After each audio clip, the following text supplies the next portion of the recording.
Baik, bismillahirrahmanirrahim. Assalamualaikum warahmatullahi wabarakatuh. Alhamdulillahirabbil alamin. Allahumma shalli ala sayyidina Muhammad wa ala sayyidina Muhammad wa barik wasallim. Gimana kabarnya anak-anakku di rumah? Mudah-mudahan anak-anakku dalam keadaan sehat walafiat. Begitu juga orang tuanya. Mudah-mudahan dalam keadaan sehat walafiat juga dan senantiasa lancar urusannya dan diberkahi urusannya oleh Allah Subhanahu wa taala. Amin ya Allah ya rabbal alamin. Pada kesempatan ini Bapak akan menjelaskan isi kandungan buat anak-anakku di rumah. Isi kandungan yaitu di dalam surat Al-Kafirun. Tetapi sebelum menjelaskan isi kandungan, alangkah lebih baiknya kita baca terlebih dahulu lagi satu kali. Mudah-mudahan dengan bacanya surat Al-Kafirun ini kita dapat pahala dan ridho dari Allah Subhanahu wa taala. Ayo anak-anak di rumah baca dulu ya. Tapi sebelum membaca alangkah lebih baik dan dianjurkan, diharuskan, bahkan diwajibkan, yaitu kita harus berwudu terlebih dahulu. Kalau udah berwudu, mari kita baca. A'udzu billahi minasyaitonir rajim. Bismillahirrahmanirrahim. Qul ya ayyuhal kafirun la a'budu ma ta'budun wa la antum 'abiduna ma a'bud ولا أنا عابد ما عبدتم ولا أنتم عابدون ما أعبد لكم دينكم ولي دين. Ya, di rumah harus rajin ya anak-anakku baca Al-Quran, dan orang tuanya harus selalu mengajarkan dan mendampingi mereka untuk senantiasa membaca Al-Quran. Baik, untuk selanjutnya yaitu kita masuk tentang makna atau isi kandungan dari surat Al-Kafirun. Jadi apa isi kandungannya? Yang pertama adalah isi kandungannya bahwasanya orang kafir ingin mengajak orang Islam pada zaman Nabi Muhammad itu supaya Nabi Muhammad untuk beribadah seperti orang kafir. Akan tetapi Nabi Muhammad tetap kokoh dan tidak mau beribadah seperti mereka, ya, ada yang beribadah ke patung, gereja, segala macam. Tetapi Nabi Muhammad tetap tidak mau, karena memang begitu ibadah mereka, ya mereka, ibadah kita, ya ibadah kita.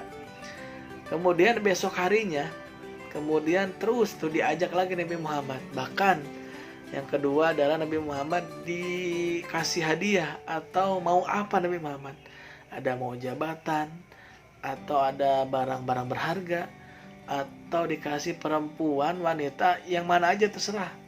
Asalkan Nabi Muhammad dan waktu itu pengikutnya harus beribadah seperti yang mereka ibadahi orang kafir. Tetapi anak-anakku, Nabi Muhammad sendiri langsung menjawab tidak mau dikasih apapun. Tetap saya kokoh bahwasanya ibadahku dan ibadah orang kafir terserah mereka.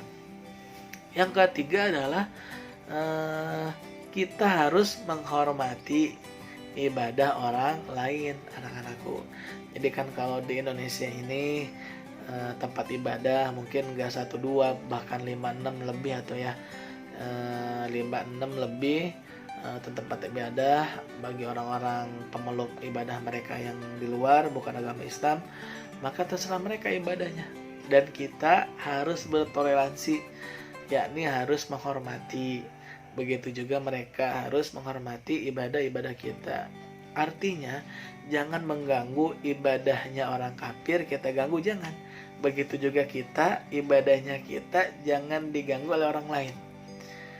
Begitu isi kandungannya. Jadi pada hakikatnya isi kandungan surat Al-Kafirun ini adalah menjelaskan keyakinan kepada Allah bahwasanya kita ini tidak boleh menyembah selain Allah.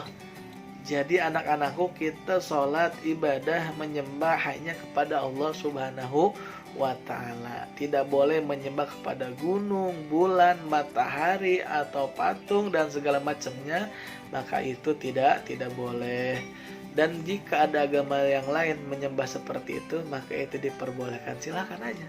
Karena mereka sendiri punya agama, begitu juga kita juga punya agama. Tetapi harus kita saling menghormati. Bahkan kalau tetangga kita ada orang kafir, yang mana kafir zimmi yang sakit, bahkan bukan toleransi lagi, hukumnya adalah hukuk kewajiban. Misalkan di dekat rumah bapak nih ada orang kafir atau orang non muslim sakit, maka kita sebagai tetangga wajib menolongnya, wajib menolongnya, membantunya, kasih obat, kasih makan.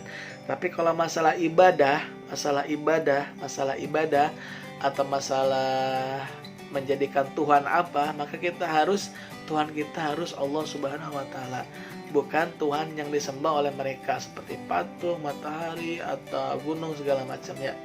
Jadi begitu. Yang pertama adalah Bapak ulangi lagi, yang pertama meyakini bahwasanya hanya Allah yang kita patut sembah, dan jangan mau diiming-imingi atau mau dikasih hadiah apapun hadiahnya untuk keluar dari agama kita untuk menyembah agama mereka atau menyembah Tuhan mereka. Yang kedua adalah menghormati atau menjalankan ilmu toleransi.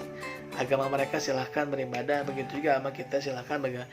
Yang ketiga adalah menjadi wajib hukumnya ketika orang kafir di sekitaran kita sakit, maka kita harus menolong orang sakit, tidak perlu menanyakan agamanya. Tetapi kalau mereka ibadah, silahkan ibadah dengan masing-masing.